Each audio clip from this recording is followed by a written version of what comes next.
झाल्यानंतर ते उडी मारली बाबाचे पाय धरले. बाबा एक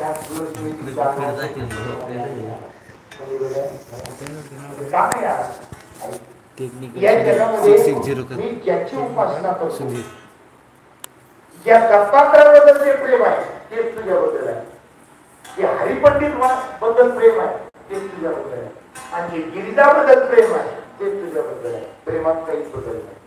मग मला सांगतात यवनांगावरील तुंगाला प्रसाद केला. आता हे मला सांगायला बरं वाटलं आणि तुम्हाला ऐकायला बरं वाटलं ना. पीटी मास्टर कीर्तन झालं तुम्हाला कान सोडून तुम्ही सगळं पुष्टे बोलवले. अपराध नाही करायला, पण ते अपराधामध्ये प्रेम होते. आता लांब ते सगळं तुमचा सासरा संपला. हे माझ्या समोर बसले चित्र सुद्धा एक वेळेस असं झालं तुमच्या जीवनात, तर गाव जमा झालं, डबडं लावलं होतं पैसे घेऊन, आणि एक बाई 2 तास तुमच्या तोंडावर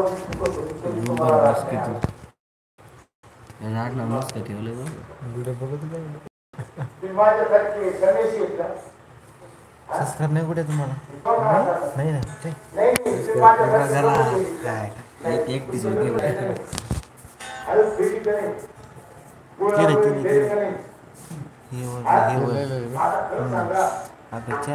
साऱ्या गावात तुमची बाई तुमच्या अंगावर 2 तास तुम्हाला लागायला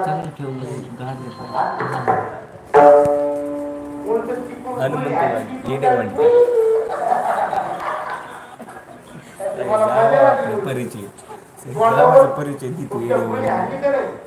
तुम्हाला राग नाही ऐका, तुम्हाला राग आला नाही तुमच्याबद्दल प्रेम आहे. मग आता मी तुम्हाला विचारतो, तुमच्या अंगावर तुमच्या बायकोनी बोलणी आणली, मग खरं सांगा याला तिच्या तोंडात थोडं खायला लाल शिंपूड असंच नाही. तोंडात बोलणी झाल्या थोडी लाल शिंपूड. आता खरं सांगा तुम्हाला राग आला का? आमच्या गावाकडचं बाबा वस्तुस्थिती सांगतो. 6 दिवसांची हळद घेतली, त्या नवरदेव नवरीला भरते गडमनेर काय आईस्क्रीम काय भरत खाल्लं, आणि लग्नाच्या हळदीच्या दिवशी तिला भरती सर्दी झाली, आणि नेमकं गुळा मुलीला पिटली, गुळामुळी सुरू झाली हळद फेडायला. तिने तोंडात गुळी धरली, आणि त्या गुळीत असा म्हणतात हिरा गार शेव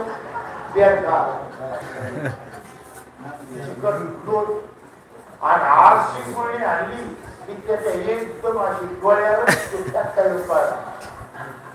तर त्यांनी असं जीसीपी न उठवून काढ.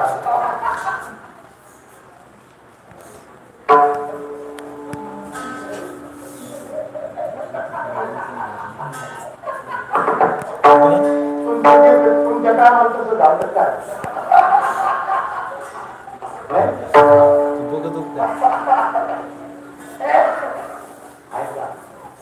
तुमच्याबद्दल प्रेम असल्यामुळे तुम्हाला राग आला नाही. बायकोनी तुमच्या तोंडावरती गुळणी हाणली तरी तुम्हाला राग आला नाही. काढणी द्या, तिच्याबद्दल प्रेम आहे. प्रेमामध्ये तोंडावर गुळणी हाणली आणि शिवी जरी दिली तर राग येत.